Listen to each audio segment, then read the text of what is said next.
엄마, 몸은 괜찮으세요? 아들이 먼저 물었습니다. 괜찮아. 수술 받으면 좋아진다고 했으니까. 근데 엄마, 그럼 앞으로 애는 누가 봐요? 뒤이어 며느리도 덧붙였습니다. 그러게요. 어머님 이번 주 일정 다 잡아놨는데. 뭘 어떡하긴 뭘 어떡해. 내가 이 꼴인데 앞으로 애를 어떻게 봐? 근데 엄마, 치료 잘 받고 수술 잘하면 다시 일상생활 가능하신 거 아니에요? 그렇긴 하지. 근데 원래부터 무릎이 안 좋았잖니? 지금도 시기 놓쳐서 여기까지 온 거고. 그래도 엄마가 원래 하던 일이잖아요. 갑자기 안 봐주신다고 하면 저희도 곤란하죠. 치료 잘 받으시고 다시 손주 봐주시면 안 돼요? 예. 손주 봐주다가 무릎 수술 받으려고 병원에 입원한 사람한테 제일 먼저 한다는 소리가 애는 누가 보냐니? 내가 이 꼴이 돼도 너희는 여전히 애 맡길 생각부터 하는구나. 아니, 그게 엄마 그런 뜻이 아니고. 맞아요, 엄마. 그냥 갑작스러워서. 너희가 나 걱정해서 병원 온 줄 알았는데 애 맡길 사람 상태 확인하러 온 거였구나. 엄마, 그게 무슨 말이에요? 다들 걱정해서 온 건데. 걱정? 그랬으면 애부터 걱정했겠니? 자, 이 정도면 충분히 확인했지? 다들 나가라. 엄마, 정말 왜 이러세요? 우리가 잘못했어요. 아들이고 딸이고 병상에 누워있는 엄마한테는 누가 보냐 는 말이 먼저 나오는 자식들은 자식도 아니야. 안녕하세요. 이 사연의 주인공은 올해 71살 강복희 씨입니다. 강 씨는 전라남도의 조용한 읍내에서 평생을 살아오셨습니다. 남편과 함께 직접 지은 오래된 주택에서 텃밭을 가꾸고 마당에 감나무를 심으며 오순도순 살아오셨죠. 남편은 퇴직 후에도 부지런히 움직이며 함께 노년을 보내셨지만 3년 전 갑작스러운 폐암로 세상을 떠났습니다. 그날 이후로 강 씨는 마당에 혼자 서 있는 시간이 많아졌습니다. 강 씨에게는 아들과 딸이 한 명씩 있습니다. 두 자녀는 모두 서울의 상경에서 살고 있었죠. 아들은 43 대기업에서 과장으로 결혼 후엔 서울 외곽에 살며 아들 하나를 키우고 있습니다. 딸은 41. 서울에서 공무원으로 근무 중이며 역시 딸 하나를 키우고 있는 맞벌이 부부입니다. 두 집 모두 바쁜 탓에 명절이나 특별한 날이 아니면 강 씨를 찾아오는 일이 드물었습니다.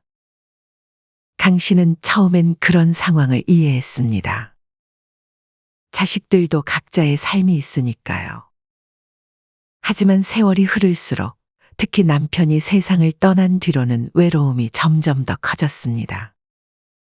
남편이 세상을 떠난 뒤 집은 고요했습니다. 너무 고요해서 불이 켜져 있어도 어두운 느낌이 들 정도였습니다.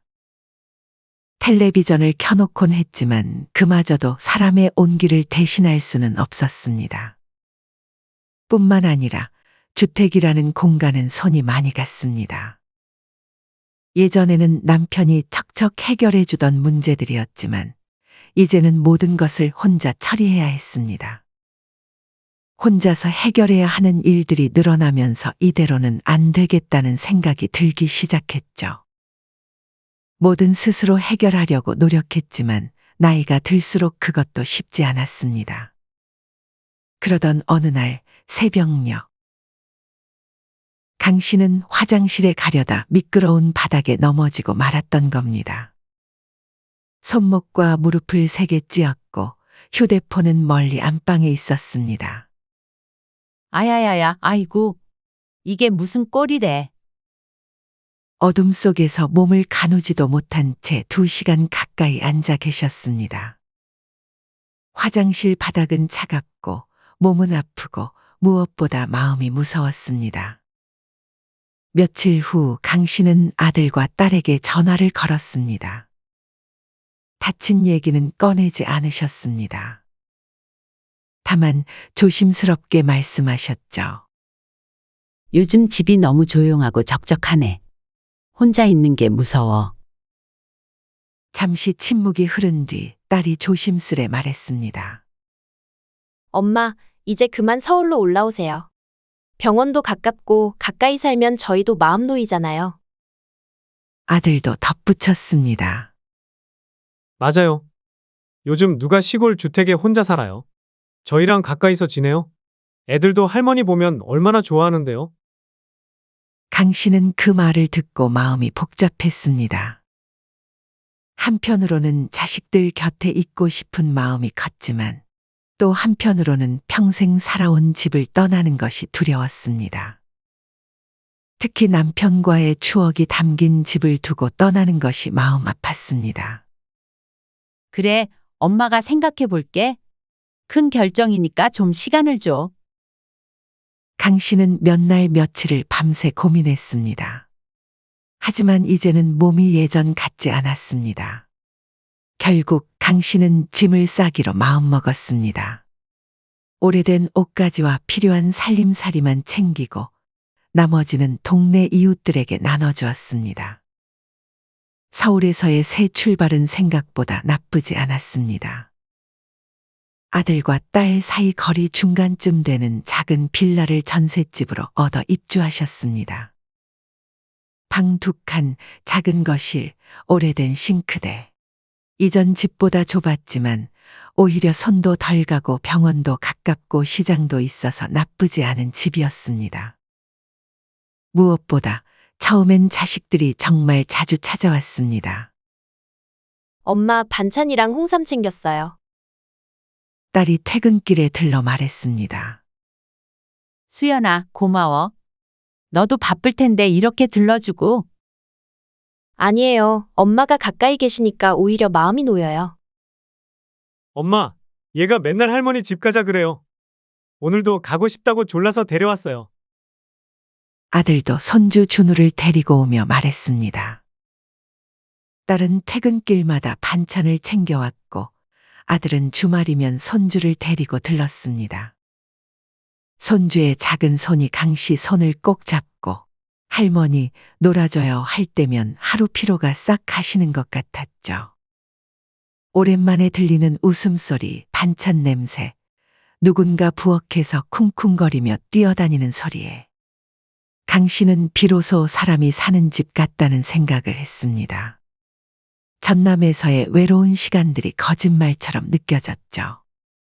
밤마다 불을 끄고 누우실 때면 마음속으로 중얼거리셨습니다. 올라오길 잘했네. 북적북적하니 사람 사는 맛이 나잖아. 그땐 정말 그랬습니다. 앞으로의 노년이 이대로 평온하게 흐를 줄 알았죠. 하지만 그런 따뜻한 시간은 오래가지 못했습니다. 처음에는 정말 작은 부탁이었습니다. 자식들은 각자의 사정을 말하며 조심스레 요청했습니다. 딸이 퇴근길에 들러 말했습니다. 엄마, 이번 주 금요일에 회식 있어서요. 잠깐만 애 좀 봐주시면 안 돼요? 다른 날 며느리도 강 씨에게 조심스레 부탁했습니다. 어머니, 준우 어린이집 끝나는 시간 맞춰 데려다 주실 수 있을까요? 제가 중요한 일이 있어서요. 처음에 강 씨는 기꺼이 손주들을 돌봐주겠다고 했습니다. 자식들이 바쁜 건 이해했고 손주들과 시간을 보내는 것도 즐거웠으니까요. 처음에는 일주일에 1~2번 정도였습니다. 그런데 그 잠깐이라는 말은 곧 매일이 되었고 손주들을 돌보는 것이 어느새 강 씨의 일상이 되었습니다. 엄마, 오늘도 좀 부탁할게요. 저녁에 꼭 데리러 올게요. 어머니, 오늘도 애 좀 봐주세요. 제가 6시쯤 데리러 갈게요. 처음엔 시간 약속도 잘 지켰지만 점점 1시간, 2시간씩 늦어지는 일도 허다했습니다. 늦게 오면서도 미안한 기색 없이 당연하게 여기는 자식들의 모습에 강 씨는 점점 서운함을 느꼈습니다. 심지어 아들과 딸은 마치 경쟁이라도 하듯 자신들의 아이를 맡기는데 앞다투어 움직였습니다. 처음에는 각자 강 씨의 일정에 맞춰 부탁하던 것이 어느새 서로 눈치 보며 먼저 강 씨에게 득달같이 연락하려는 상황이 되었습니다. 이런 상황이 반복되면서 강 씨는 점점 더 지쳐갔습니다. 손주들을 사랑하는 마음은 변함없었지만 자신의 시간이 하나도 없어지는 것이 힘들었죠. 어느 날 딸은 퇴근길에 찾아와 강 씨가 만든 반찬통을 가져가며 말했습니다. 엄마, 요즘 오빠네 애만 더 이뻐하는 것 같아. 나 솔직히 좀 섭섭해. 갑작스러운 딸의 말에 강 씨는 당황했습니다. 어? 그게 무슨 말이니? 나는 다 똑같아. 그리고 오빠네는 맞벌이도 아니잖아. 우리처럼 둘 다 바쁜 것도 아니면서 우리 애를 더 봐줘야 하는 거 아니야? 뒤이어 며느리 역시 말끝을 흐리며 강 씨에게 은근히 서운함을 드러냈습니다. 어머니, 요즘 좀 아가씨만 편애하시는 것 같아요. 같은 손주인데 차별하시면 저희도 서운하죠. 그때마다 강 씨는 참 난감했습니다. 내 몸은 하나인데 어떻게 둘을 똑같이 돌보니? 그래도 두 손주 다 아끼는 마음은 같은데? 하지만 그런 말이 통할 리 없었습니다. 딸과 며느리는 각자 자신의 상황만 생각했고 강 씨의 입장은 전혀 고려하지 않았습니다. 둘 중 한 명만 들어주면 다른 한 명이 서운해할 테고 결국 어느 날부터는 두 손주를 같이 맡게 되었습니다. 엄마, 얘네 둘이랑 놀이터 좀 다녀와 주세요. 끝나고 데리러 갈게요. 어머니, 간식은 제가 미리 놓고 갈게요. 저녁은 간단하게 해주시면 될 것 같고요. 자식들과 며느리의 요구사항은 점점 더 구체적이고 많아졌습니다. 그렇게 강 씨는 무릎이 시큰거리는 걸 참으며 양손 가득 손주 가방을 들고 한 손엔 장난감 가방, 다른 손엔 물병과 간식을 챙겼습니다. 이렇게 하루 종일 손주들을 돌보는 일은 생각보다 훨씬 힘들었습니다. 젊었을 때 자식들을 키울 때도 힘들었지만 이제는 나이가 들어 체력이 예전 같지 않았습니다. 특히 무릎 통증이 있어 장시간 서 있는 것이 고통스러웠습니다. 가뜩이나 평소 안 좋았던 무릎이 손주들을 돌보며 더 안 좋아지기 시작했죠. 자식들은 강 씨가 손주를 봐주는 것을 마치 당연한 일처럼 생각하며 부탁은 날마다 늘어갔죠. 감사합니다. 정말 고마워요 라는 말도 점점 줄어들었습니다. 엄마, 오늘도 잘 부탁해요. 어머니, 저도 이만 가볼게요. 인사만 건네고 바로 문을 닫는 자식들을 보며 강 씨는 서운함을 느꼈습니다. 저녁이 되면 온몸이 뻐근했습니다. 거실 구석에 앉아 다리를 주무르며 혼잣말처럼 중얼거렸습니다. 내가 언제부터 이렇게 살게 된 거지? 한편 손주들은 한창 말이 안 통하고 감정 조절도 어려운 나이였습니다. 손주들은 한 명이 넘어지면 다른 아이도 따라 엉엉 울었고 한 명이 과자를 더 받으면 다른 아이는 뺏겼다고 투정을 부렸습니다. 내 거야. 할머니가 먼저 나한테 줬잖아. 준우가 소리쳤습니다. 아니야. 내 거야. 민지가 울면서 외쳤습니다. 강 씨의 작은 집이 울음과 고함으로 가득 찼습니다. 강 씨는 두 아이 사이에서 번갈아 달래고 엎어진 주스를 닦으며 이마에 땀을 훔쳤습니다. 아이들을 달래면서도 강 씨의 속은 타들어갔습니다. 이렇게 소리 지르고 떼를 쓰는 아이들을 계속 돌보는 것이 점점 더 힘들어졌습니다. 더구나 자식들은 되려 아이들의 행동에 대해 강 씨를 탓하기도 했습니다. 엄마, 민지가 왜 이렇게 편식을 해요? 끝까지 먹으라고 해야죠. 어머님, 애가 요즘 말을 안 들어요. 할머니가 너무 받아주시니까 그런 것 같아요. 이런 말을 들을 때마다 강 씨는 속이 타들어갔습니다. 자신이 최선을 다해 손주들을 돌보고 있는데 결국 잘못된 점은 모두 자신의 탓이 되는 것 같았습니다. 어느새 하루는 오롯이 손주들로 채워졌고 자신을 위한 시간은 단 10분도 없었습니다. 아침에 일어나 저녁에 잠들 때까지 모든 시간이 손주들을 위한 것이었습니다. 강 씨는 자신의 삶이 완전히 사라진 것 같다고 느꼈습니다. 저녁에는 둘이 흩뿌려 놓은 장난감을 정리하며 속으로 생각했습니다. 이게 도대체 무슨 고생이야. 내 나이에. 강 씨는 문득 혼자 살던 주택이 그리워졌습니다. 그곳에서는 외로웠지만 적어도 자신의 시간이 있었고 무엇보다 마음이 편안했습니다. 조금만 편하게 살고 싶어서 서울로 올라온 것이었는데 이젠 시골보다 더 고된 하루가 되어버렸습니다. 그렇게 강 씨가 서울살이의 회의감을 느끼던 중에 엄청난 사건이 하나 발생하게 됩니다. 평소와 다름없는 어느 오후, 강 씨는 갑자기 무릎에서 저릿할 정도로 큰 통증을 느끼게 되었습니다. 원래도 좋지 않던 달이었지만 이번엔 밤새 잠을 못 이룰 정도로 욱신거렸죠. 다음 날 강 씨는 아침에 일어나 화장실에 가려다가 다리에 힘이 풀려 넘어질 뻔하기도 했습니다. 겨우 세면대를 붙잡고 균형을 유지했지만 더 이상은 안 되겠다는 생각이 들어 병원에 갔습니다. 그리고 다음 날 아침 조심스럽게 딸에게 전화를 걸었습니다. 수연아, 엄마가 오늘 병원 좀 가야겠는데 같이 가줄 수 있니? 오늘? 엄마, 나 진짜 일이 있어서 안 돼. 택시 타고 다녀오면 안 될까? 이어서 강 씨는 며느리에게도 연락을 했습니다. 지혜야, 나 오늘 무릎이 너무 아파서 병원 좀 가려고 하는데 같이 가줄 수 있니? 어머님, 아이고, 어떡하죠?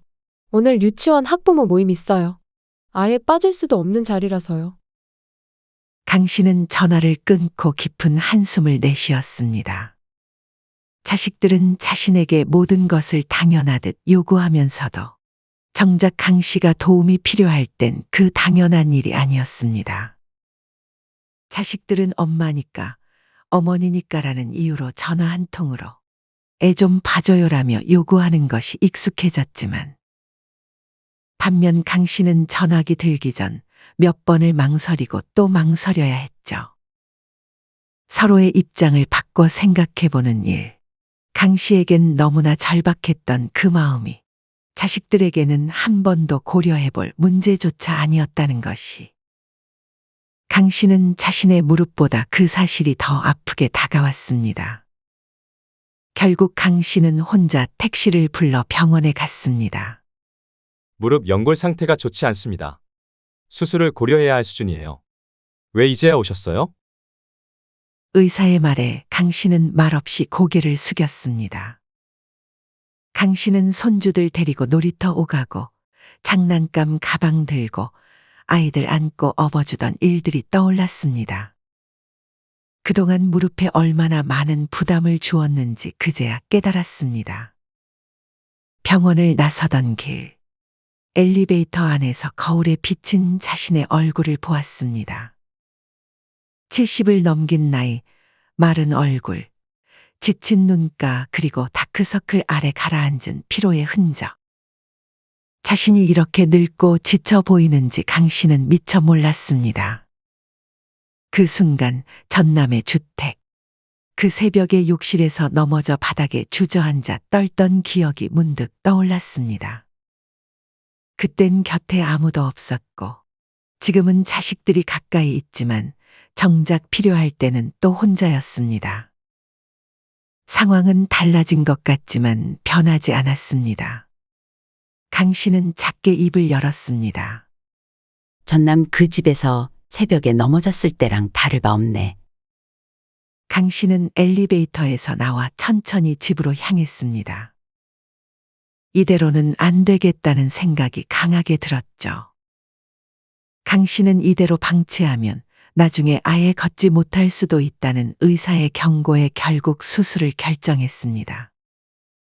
수술 전날 강 씨는 병실로 자식들과 며느리, 사위를 불렀습니다. 아들과 며느리가 먼저 병실에 도착했고 이어서 조금 늦게 딸과 사위도 찾아왔습니다. 침대에 반쯤 기대앉은 강 씨 앞에 자식들이 둘러섰습니다. 엄마, 몸은 괜찮으세요? 아들이 먼저 물었습니다. 괜찮아. 수술 받으면 좋아진다고 했으니까. 간단히 안부가 오간 뒤 강 씨가 먼저 입을 열었습니다. 그래. 내가 수술하면 병간호는 누가 할래? 순간 병실 안 공기가 멈춘 듯 조용해졌습니다. 누구도 선뜻 대답하지 않았죠. 딸은 핸드폰을 만지작거렸고 아들은 창밖을 바라봤습니다. 그 뒤로 며느리와 사위는 서로 눈치를 보기 시작했습니다. 그러다 아들 민석이 슬쩍 말을 꺼냈습니다. 잠깐만요, 엄마. 그럼 앞으로 애는 누가 봐요? 강 씨는 그 말에 가슴이 철렁 내려앉는 기분이었습니다. 뒤이어 며느리도 덧붙였습니다. 그러게요. 어머님 이번 주 일정 다 잡아놨는데. 강 씨는 순간 말문이 막혔습니다. 무릎 수술을 앞둔 본인보다 애는 누가 보냐가 먼저라는 말에 간담이 서늘해졌습니다. 뭘 어떡하긴 뭘 어떡해. 내가 이 꼴인데 앞으로 애를 어떻게 봐? 강 씨의 목소리에는 분노와 서운함이 섞여 있었습니다. 자신이 아픈 상황에서도 손주 돌봄에 대한 걱정이 먼저인 자식들의 태도에 실망했습니다. 말이 채 끝나기도 전에 딸이 덧붙였습니다. 근데 엄마, 치료 잘 받고 수술 잘하면 다시 일상생활 가능하신 거 아니에요? 강 씨는 씁쓸하게 웃었습니다. 그렇긴 하지. 근데 원래부터 무릎이 안 좋았잖니? 지금도 시기 놓쳐서 여기까지 온 거고. 그때 아들 민석이 말을 끊었습니다. 그래도 엄마가 원래 하던 일이잖아요. 갑자기 손주 안 봐주신다고 하면 저희도 곤란하죠. 치료 잘 받으시고 다시 손주 봐주시면 안 돼요? 순간 강 씨의 얼굴이 굳었습니다. 예. 손주 봐주다가 무릎 수술 받으려고 병원에 입원한 사람한테 제일 먼저 한다는 소리가 애는 어떡하냐니? 내가 이 꼴 돼도 너희는 여전히 애 맡길 생각부터 하는구나. 자식들은 그제야 상황의 심각성을 깨달았는지 허둥지둥하기 시작했습니다. 아니, 그게 엄마. 그런 뜻이 아니고. 딸이 말을 꺼내려 했지만 강 씨는 들을 생각이 없었습니다. 됐어. 애 맡아달라면 맡고 청소해달라면 하고 내가 너희들 부르면 오는 파출부인 줄 아니? 자식들은 그제야 허둥지둥했습니다. 엄마, 그게 아니고 그냥 갑작스러워서. 아들이 변명하려 했지만 강 씨의 목소리가 점점 커졌습니다. 너희가 나 걱정해서 병원 온 줄 알았는데 애 맡길 사람 상태 확인하러 온 거였구나. 아들은 머리를 감싸며 말했습니다. 엄마, 그게 무슨 말이에요? 다들 걱정해서 온 건데. 아들의 말에 강 씨는 더욱 분노했습니다. 걱정? 그랬으면 애부터 걱정했겠니? 자, 이 정도면 충분히 확인했지? 다들 나가라. 강 씨의 단호한 말에 자식들은 멍한 얼굴로 서로를 바라보았습니다. 이런 상황이 올 거라고는 전혀 예상하지 못했던 것 같았습니다. 엄마, 정말 왜 이러세요? 우리가 잘못했어요. 딸이 강 씨의 손을 잡으려 했지만 강 씨는 냉정하게 말했습니다. 이제 와서 손 잡지 마라. 병원에 누워있는 엄마 앞에서 애는 어떡하냐 말이 먼저 나오는 자식들은 자식도 아니다. 강 씨의 단호한 목소리에 자식들과 사위, 며느리는 어쩔 수 없이 병실을 나섰습니다. 병실 문이 닫히는 순간 강 씨는 침대 머리맡에 기대어 숨을 한 번 깊게 내쉬었습니다. 그날 밤 강 씨는 결심했습니다. 더 이상 자신을 파출부처럼 대하는 자식들에게 시간과 정성을 쏟지 않겠다고 말이죠. 이제 자신의 남은 인생은 자신을 위해 살기로 했습니다. 그날 이후 강 씨는 자식들과의 만남을 차단했습니다. 딸과 아들이 병실을 찾아왔을 때 간호사는 조용히 말했습니다. 환자분께서 면회 제한을 요청하셨어요. 어머님께서 아무도 만나고 싶지 않다고 하시네요. 자식들은 복도에서 몇 번이나 서성였지만 강 씨는 절대 만나주지 않았습니다. 며칠 뒤 수술은 무사히 끝났습니다. 강 씨는 묵묵히 치료를 받았고 자식들의 연락은 계속 무시했습니다. 그들은 계속해서 전화와 문자를 보냈지만 강 씨는 답하지 않았습니다.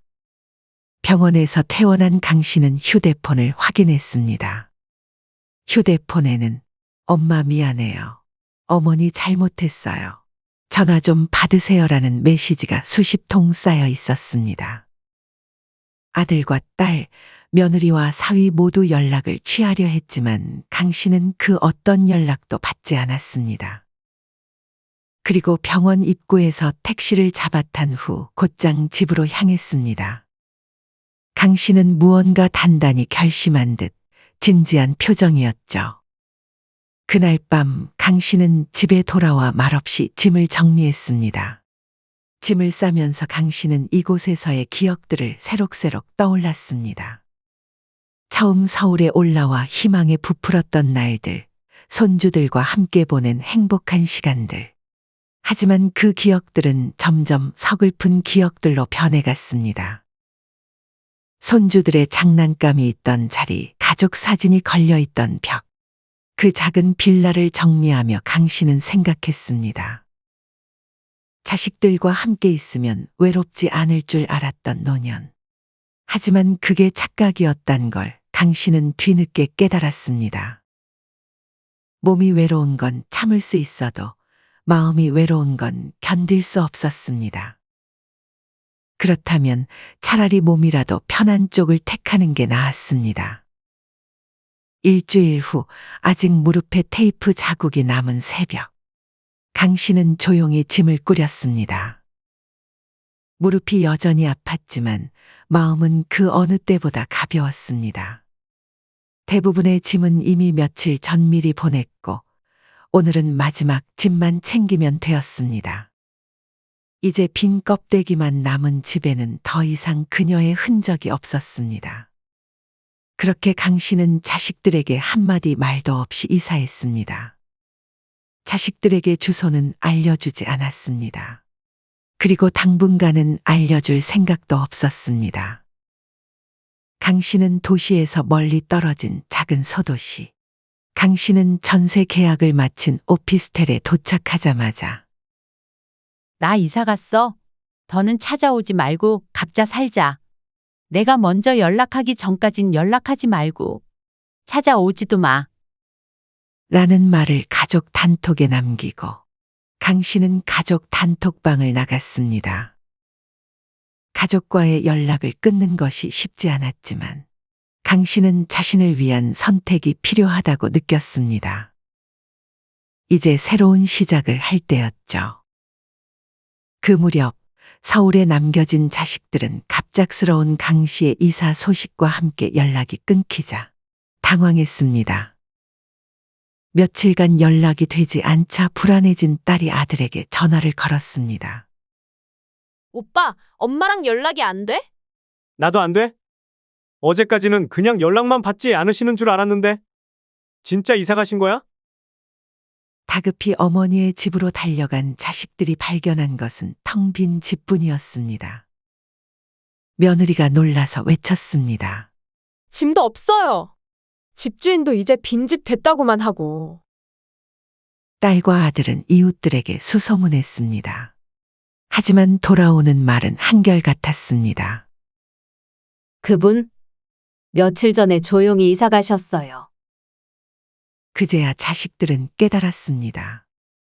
어머니의 행동이 그저 잠시 삐진 게 아니라 정말로 떠난 거라는 걸 말입니다.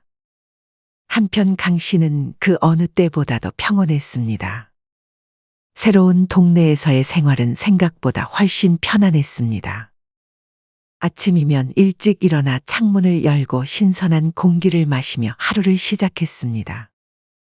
작은 마을의 골목을 따라 걷고 복지관에서 그림 수업도 듣고 시장에 들러 고구마 한 봉지 사서 돌아오는 길, 강 씨는 가방 안에서 작은 미소를 지었습니다. 이제야 숨 쉬는 것 같네.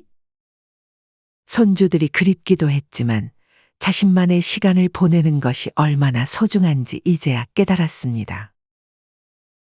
명절이 다가오자 자식들은 또다시 강 씨에게 연락을 했습니다. 강 씨는 문자를 확인했습니다. 엄마, 명절인데 혼자 보내실 거예요? 이번엔 저희 집에서 모여요. 엄마, 저희 진짜 반성 많이 했어요. 얼굴이라도 한번 보고 이야기해요, 우리. 이내 강 씨는 한참을 고민하다가 짧게 문자를 보냈습니다. 이번 명절은 각자 알아서 해. 나는 안 간다. 그 말에 놀란 자식들은 계속해서 문자와 전화를 보냈습니다. 결국 자식들은 다시 서울로 돌아오라는 제안했지만 강 씨는 딱 잘라 거절했습니다. 내가 먼저 연락하기 전엔 아무도 오지 마라. 그리고 앞으로 애 봐달라는 말, 서울로 오라는 말 단 한 번이라도 꺼내면 그날로 연락도 끊을 거야. 그 말에 자식들은 입을 다물 수밖에 없었습니다. 그제야 강 씨는 조금씩 자식들의 연락을 받아주기 시작했습니다. 병원 예약 있으면 서울에 올라갈게.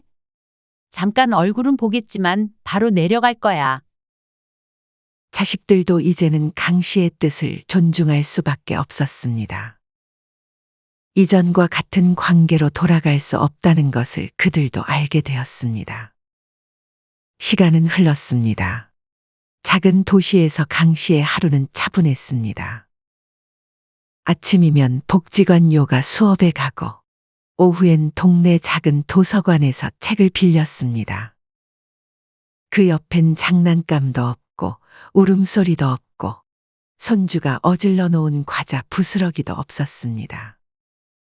대신 새로 사귄 이웃들과 나누는 대화, 자신이 직접 가꾼 화분들, 그리고 자신만의 취미 생활이 있었습니다. 강 씨는 조용히 혼잣말을 했습니다.